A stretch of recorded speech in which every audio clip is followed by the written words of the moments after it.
Well, hello to you all once again, and another very warm welcome back to your number one and favourite classic dirt bike TV channel, where we take a look at more of those old school vintage race bikes from back in the day. Now, thanks again to all the brand new subscribers who have signed up for this brand new year, and of course going by the many positive comments that you're leaving on my video content, it appears that most of you are enjoying the kind of videos that I'm putting out on my channel, so hopefully that particular theme will continue throughout 2022. Now, we do have some interesting bikes coming up in the next few weeks and months, so I do hope you will return to Classic Dirt Bike TV once again to take a look at more of those old vintage racers. Now, coming up next, we're going to take a look at a bike from 1981 that somehow didn't sell in the same amount of numbers as its quite larger engined brother, but nonetheless it was still a fantastic little club racer's bike. So right now we're going to take a look at Richie McFadden's 1981 250 Maico Twinshocker.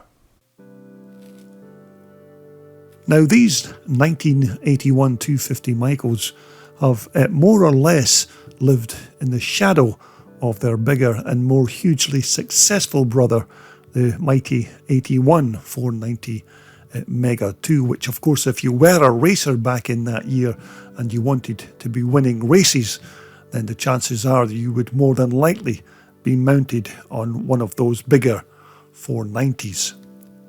But these smaller 250s were still a very good race bike back in the day, because they did share many of that bigger bike's parts and had more or less the very same chassis as the 490, but naturally these were fitted with the smaller 250 reed valve two-stroke motor, which, as you'd expect, wasn't as nearly as powerful as the 490, but it was still a sweet little motor and was absolutely perfect for a weekend club racer's bike. Now, our particular example here is of course not a fully original bike from 1981, because it does have a few non-original parts fitted onto it, so there's probably no need to fill the comments section below the video listing all of the non-original parts and pieces fitted to this bike, although it does have the important parts like the 1981 frame and of course the 250 Maico motor. And although these smaller 250s never had the massive power output of that bigger 490 bike, the handling characteristics were very similar to the 490, because the chassis and suspension systems were more or less identical. Now, our featured bike here belongs to Scottish rider Richie McFadden, and Richie told me that he bought this bike back in 2016, just after he left the pre-1977 class with his current club and then moved on to the Twinshock 250 class for the following year. And naturally, when Richie first bought this bike, it wasn't in the very best of conditions, but he didn't do a restoration on the Maico, and so he just gave it a quick tidy up and then added one or two trick parts of his own to personalise it and get it ready for the track. Now, all of you eagle-eyed Maico experts out there may have already noticed that Richie's Maico chassis is fitted with the enduro frame, which is of course instantly recognisable by this loop in the rear of the chassis. And again, Richie has this 250 bike road registered, so if he wants he can also use it on the highway and take part in enduro racing once he puts a rear registration plate on the back of the bike and then refits the bike's lighting kit. And in fact, the very first year that Richie raced his Maico in the Scottish Twinshock 250 Championship in 2017, he managed to take a third place finish overall, which was an excellent result for him and the bike in their first year in that 250 class. Now, when it comes to these Maico 250 two-stroke engines, as I said, they didn't have the 50 plus horsepower that the bigger 490 had, although despite the smaller cubic capacity of the cylinder, the lower crankcase and engine internals were more or less the same as the bigger bikes, and they still had a similar gearbox and of course the old school primary chain that connected both the clutch and crankshaft together. Now, these 250s also had the Motoplat electronic ignition, and that gold anodized alloy ignition cover there is of course a replacement for the original plastic item, and this part here is supplied from Maico dealer Bill Brown at Wolfsport. But these alloy CNC machined ignition covers are very good quality, and they do add that little bit of bling to this 250 motor. Now again, of course, back in the day, almost all of these German Maicos used this tried and tested Bing carburetor on their motors, and as you can see, Richie's stuck with his old Bing carb rather than swap it for a more modern style Mikuni carb. But for me personally, I always had these Bing carburetors fitted on the Maicos that I raced back in the day, and if you get them set just right and jetted properly, then they're every bit as good as any Japanese equivalent. Now, just prior to Richie buying the bike, the previous owner changed the original plastic airbox for this alloy custom made unit that you see here, and this was more than likely done to try and stop that hot exhaust pipe from melting through the side of the old plastic airboxes, which was a bit of a problem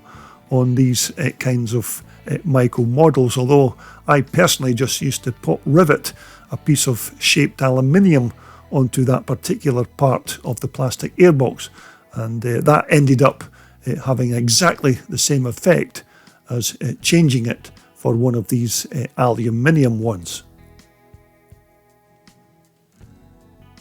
And once again, these 81 250s were fitted with a reed valve block, which helped to stop the motor gassing up in the slow corners. So when you snap the throttle back on the exit, then the engine would just pull clean without any spluttering. And once again, you've probably already noticed that this exhaust expansion chamber is not the original Maico part, and you'd be right in that assumption because this part here is supplied by Maico parts dealer Racebase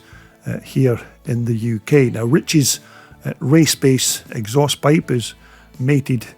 to this replacement alloy tailpipe from DEP, or Derek Elwell Pipes, who of course manufacture all manner of exhaust systems for these older Maico twin-shock models. Now, once again, Richie's 250 Maico, or Maico if you like to pronounce it that way, has its original factory front forks fitted onto it, which again,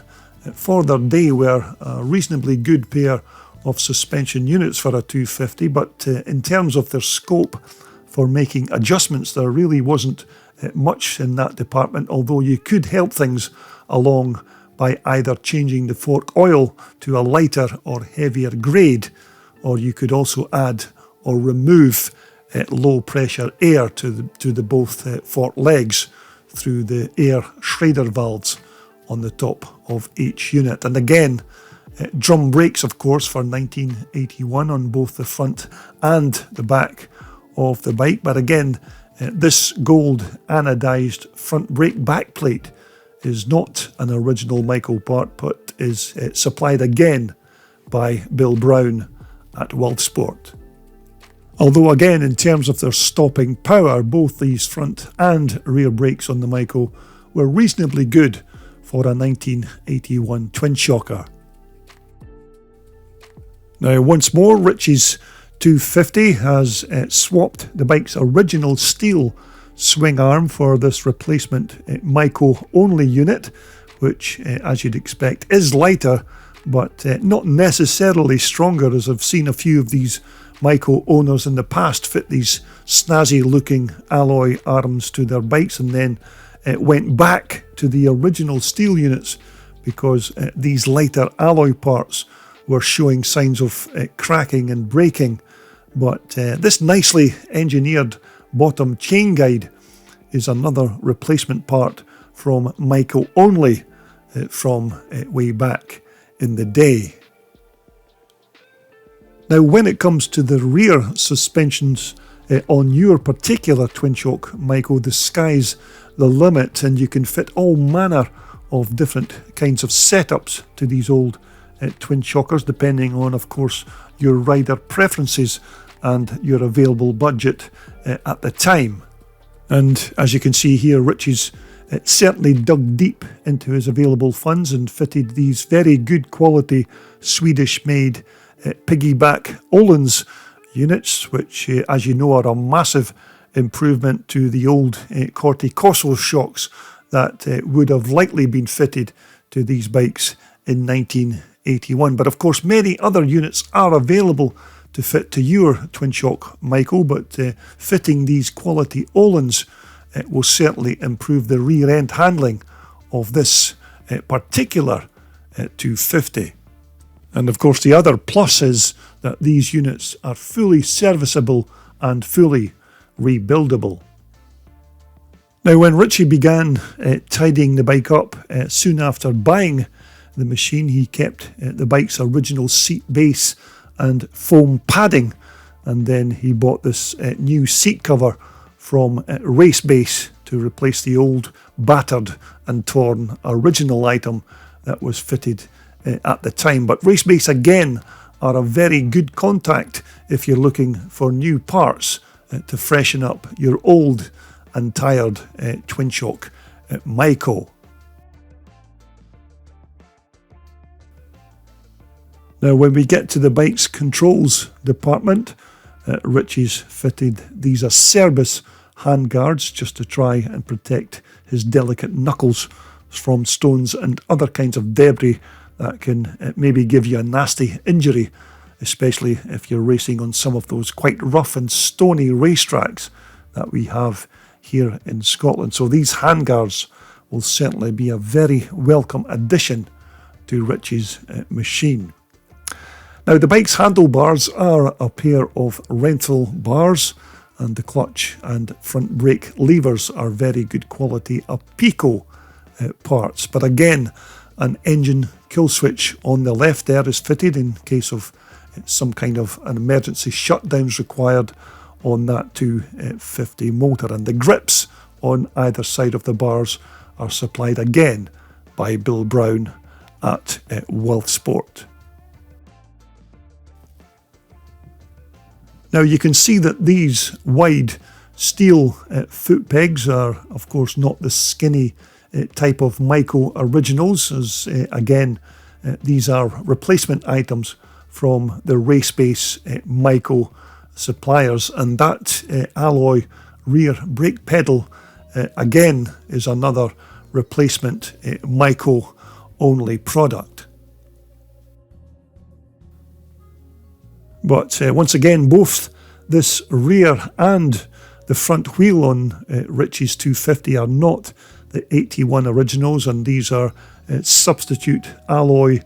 gold anodized SM Pro Platinum wheels that have been fully rebuilt with brand new heavy duty spokes and then fitted with a Dunlop Geo Max tyre on the rear and a Mitas Enduro tyre here on the front.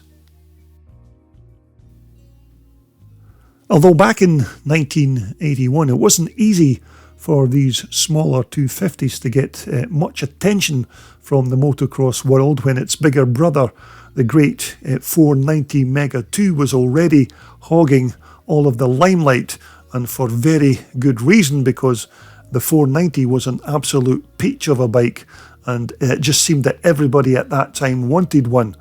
But that doesn't mean to say that these 250s weren't a good bike, because they basically had the same chassis and the frame geometry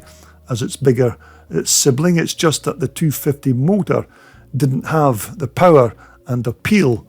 of its bigger brother. But having said that, riders back in 1981 still bought these smaller 250s, but maybe not in the huge numbers that were associated with the bigger bikes like the 440 and 490s, although if you were a club racer looking to just have some fun on the track at the weekend and maybe try for the odd top 3 finish in the 250 class, then these smaller Maicos were certainly a great starting point before moving on to the arm-wrenching big Mega 2 at 490. And although our featured bike here is maybe not a fully original machine from 1981, because very few of these 81 250s are still original these days, but this is still a very nice example of a time when the great Maico empire was on the top of the motocross world, and it seemed that everybody wanted to own a piece of Maico's success. Okay, there you have it. We've taken a quick look around the bike. Now let's just get Richie to fire her up and have a quick listen to what that 250 motor sounds like.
Well, there you have it. I do hope you enjoyed that